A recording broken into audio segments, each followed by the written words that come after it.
கர்த்தருடைய பரிசுத்த நாமத்திற்கு ஸ்தோத்திரம் உண்டாவதாக. கர்த்தராகிய இயேசு கிறிஸ்துவின் நாமத்தில் உங்களுக்கு கிருபையும் சமாதானமும் உண்டாவதாக. இந்த நாளுக்குரிய தியானத்திற்கான தேவ வார்த்தை எரேமியா அதிகாரம் 31 வசனம் 4. இஸ்ரவேல் என்னும் கன்னிகையே, மறுபடியும் உன்னை கட்டுவிப்பேன், நீ கட்டப்படுவாய்.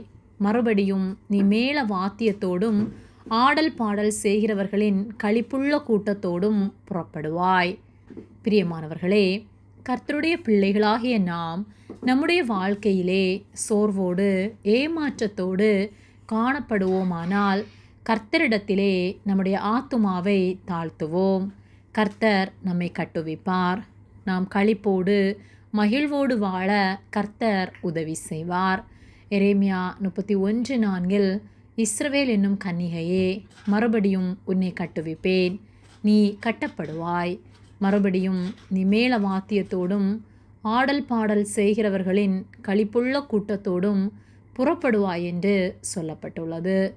ஒருவேளை தோல்வியின் நிமித்தமாக மிகவும் பாரப்பட்டு ஒடுக்கப்பட்ட சூழ்நிலையில் நாம் காணப்படுவோமானால் நாம் முழு இருதயத்தோடும் கர்த்தரை விசுவாசித்து கர்த்தரிடத்தில் நம்மை திருப்பும்போது, கர்த்தருக்கு கீழ்ப்படிந்து நாம் வாழும்போது கர்த்தர் நிச்சயமாக நம்மை கட்டுவிப்பார். அவர் நம்மை ஆசீர்வதிப்பார்.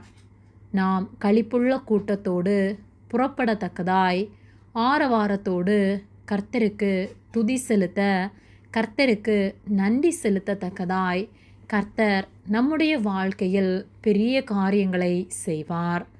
ஆகவே நம்மிடத்தில் காணப்படுகிற குறைகள், கர்த்தர் அருவருக்கிற காரியங்கள் எல்லாவற்றையும் விட்டு கர்த்தருக்கு உண்மை உள்ளவர்களாய், அவருக்கு பிரியமுள்ளவர்களாய் வாழ்வோம். கர்த்தர் நம்மை மறுபடியும் கட்டுவித்து நம் ஒவ்வொருவரையும் ஆசீர்வதிப்பார். ஆமேன். ஜெபம்.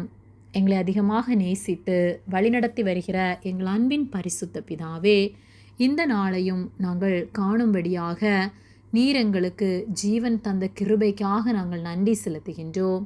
நாங்கள் தியானித்த வார்த்தையின்படியே நீர் எங்களை மறுபடியும் கட்டுவிப்பதற்காக நாங்கள் நன்றி செலுத்துகின்றோம். எங்கள் வாழ்க்கையில் காணப்படுகிற தோல்விகள், வருத்தங்கள், பாரங்கள் எல்லாவற்றையும் மாற்றி எங்களை நீர் களிப்படைய செய்வதற்காக நாங்கள் நன்றி செலுத்துகின்றோம். உமக்கு பிரியமுள்ள வாழ்க்கை நாங்கள் வாழ்வதற்கு எங்களுக்கு நீர் உதவி செய்யும்படியாய் ஜெபிக்கின்றோம். எங்களை உம்முடைய கரத்திலே தாழ்த்தி ஒப்பு கொடுக்கின்றோம்.